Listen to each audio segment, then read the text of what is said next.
Now comes the real hard part, the supporting cast. Both these films had a gigantic cast of celebrities and all of them were absolutely wonderful. But which one was better? Let's take a look.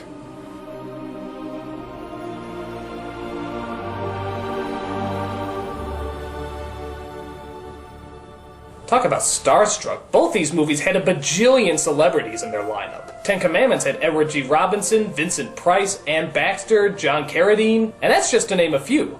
Prince of Egypt had Patrick Stewart, Jeff Goldblum, Sandra Bullock, Michelle Pfeiffer. Again, that's just to name a few. So which cast was better? Well, again, they're very different. Prince of Egypt has fewer cast members, but they're given much more development. Miriam and Aaron, for example, are fleshed out much more as Moses' real brother and sister. And Moses' wife, Zipporah, is given a lot more screen time as well, having them meet before he actually leaves his crown. Since Ten Commandments is longer, they're allowed to look at even more characters. Like in this version, Moses has a son. We never even saw a son in Prince of Egypt, unless he was somewhere in the back. The slimy servant of Ramesses isn't in Prince of Egypt either, unless you count Steve Martin and Martin Short as the high priest. Ramesses' wife, who's one of the most interesting characters in the movie, is left out of Prince of Egypt too. What's the better payoff then? Is it good to have fewer characters and more development, or the other way around? Well, for the most part, Ten Commandments comes off as stronger because even though they have more characters, they have great actors to portray them. Because of this, the relatively short scenes still get across how sympathetic or unsympathetic they are. The Egyptian that Moses murders is much more satisfying when you see that it's Vincent Price playing him. You instantly see scumbag, and he doesn't even have to do that much. That's just the power of Vincent Price. You make no outcry, Joshua, but you will. You will cry for the mercy of death. From all humiliation and discomfort. The same can be said for Edward G. Robinson. Look how cocky he is in revealing the secret of Moses' past. Even with a sword up to his throat, he has nothing to fear. The deliverer is Moses. He's Hebrew, the son of slaves. I will pay your price. And like I said, they're not all given small roles. Ramesses' wife is very complex, choosing between the man she loves and the man she marries, only to find her life destroyed by Moses and left with the emptiness of her vengeful husband. Look at this scene. He's about to cut her to ribbons after failing to get Moses until... Before you strike, show me his blood on your sword.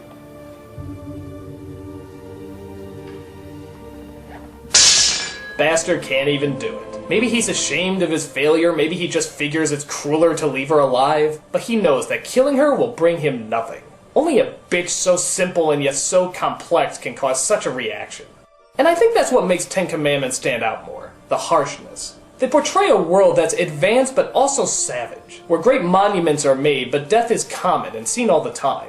A world that needs a savior like Moses to intervene. We get some of that harshness in Prince of Egypt with Steve Martin and Martin Short, but they seem out of place. It's a little too gimmicky and, for lack of a better word, cartoony. You're in trouble, young man! Get down here! My new thing! The Prince of Egypt cast is still sympathetic, but this cast is just so fascinating in how cutthroat they are. They get across a lot with very little, and even though I still love the cast in Prince of Egypt, the cast in Ten Commandments is just darker and more interesting. Point goes to the Ten Commandments. You shame yourself.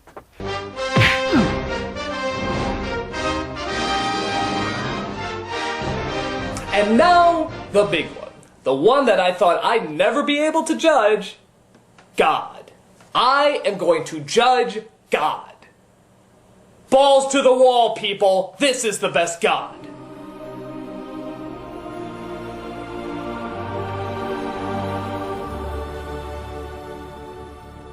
So, yeah, I'll admit, it's a little weird comparing gods. I suppose like before, it just sort of depends on your interpretation. Are you a God-fearing fan or a not God-fearing fan? As far as the story goes, the Ten Commandments God is probably the one most people would think about when hearing it. I mean, this is the God who sent flaming hail, constant darkness, and killed all the firstborns. In short, this was a badass God. So they provided him with a deep, badass voice. Remember the Sabbath day to keep it holy. do this in my name, or you will get a cap in your ass. Seriously, you're like a bug. I could just be like, and you're gone. Don't mess it up. I am badass God. In Prince of Egypt, we get more of the warm, loving God that many people have favored over the past several years. Take the staff in your hand, Moses. With it, you shall do my wonders. In my opinion, the Prince of Egypt God is a little more clever and well thought out. Just look at the burning bush. It looks like something not of this world, but also something that can be soothing and comforting. The one in the Ten Commandments looks more like a cartoon than, well, the actual cartoon. It also makes the clever choice of having the voice of Moses be the voice of God. You can read a lot into that and come up with some fun conclusions as to why. Who are you? I am that I am.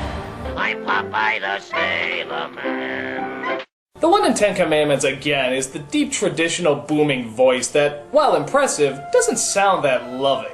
Honor thy father and thy mother. Like I said, as the story of smoting goes, this god is probably closer to what most people think of. But the soft, kind god is a much more interesting contrast, and you still feel the size and divinity when he appears. I know it comes down to personal preference, but this god simply seems more like the god of love and peace than this one does. Point goes to the Prince of Egypt. Thou shalt not take the name of the Lord thy God in vain.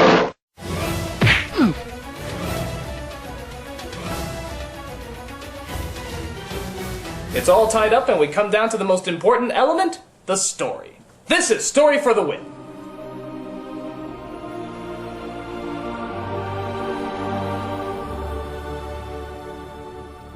Now logically you would think that because Ten Commandments is longer it has more time to tell a better complex story.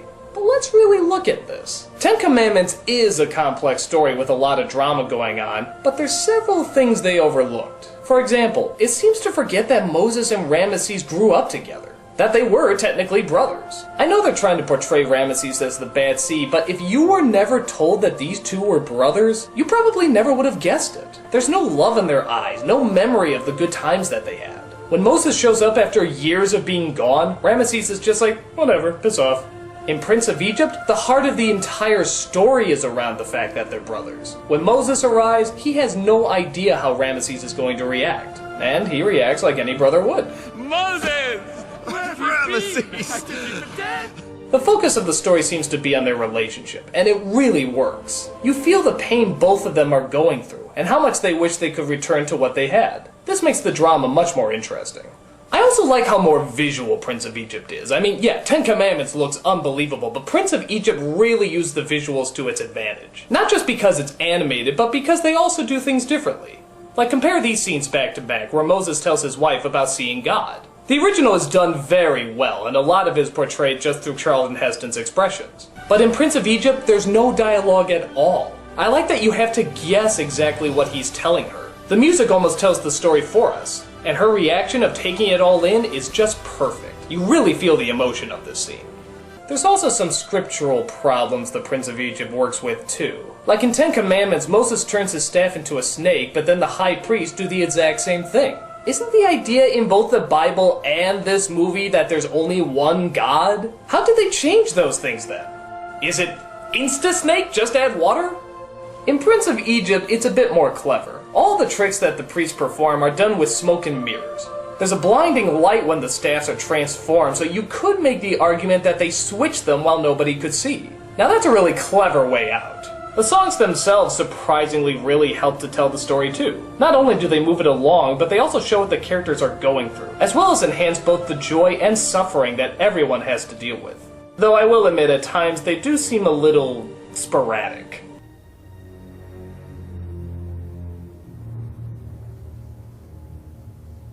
Many nights we've prayed. Dude, all the firstborns are dead. Can you lay off the show tunes? Don't get me wrong, the expressing of emotions in Ten Commandments is good too, but at times it seems a little soap opera-ish. I mean, yeah, this is heavy-duty stuff that they're dealing with, but something about the way they hold themselves and speak to one another does seem like a bit much.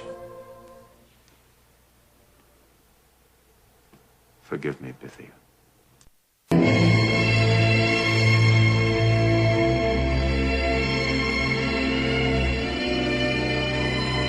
And yes, Prince of Egypt does have this problem sometimes too. There's just some moments that feel really forced. Like the comedy in the first half of the movie, it never really feels that natural. Father will kill me. Don't worry. Nobody will even notice us coming in. Nobody will even notice.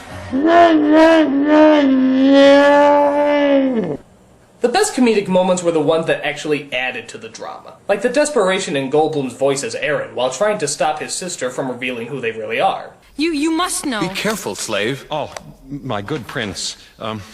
She's exhausted from the day's work.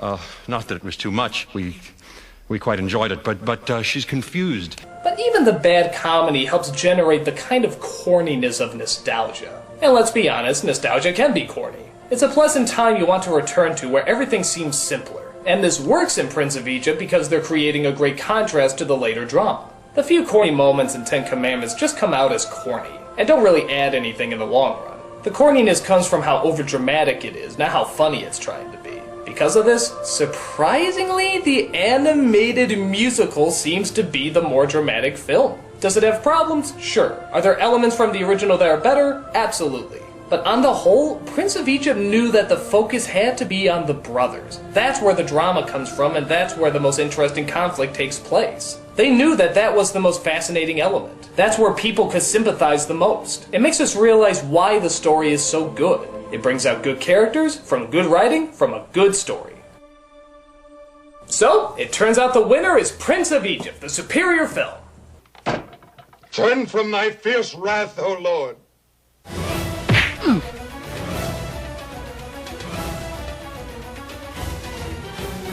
And that's all I got. Thanks for joining me, guys. Nostalgia critic.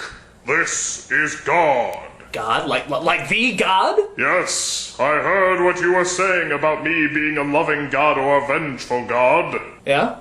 You were wrong. I'm a vengeful God. Oh. Your ass is grass.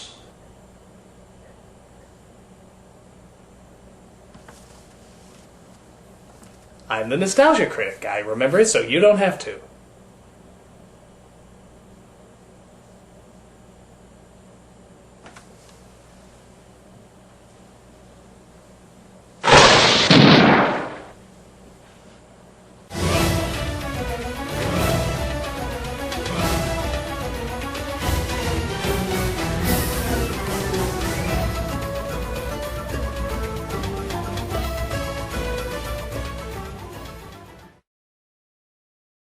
Oh, Moses, Moses.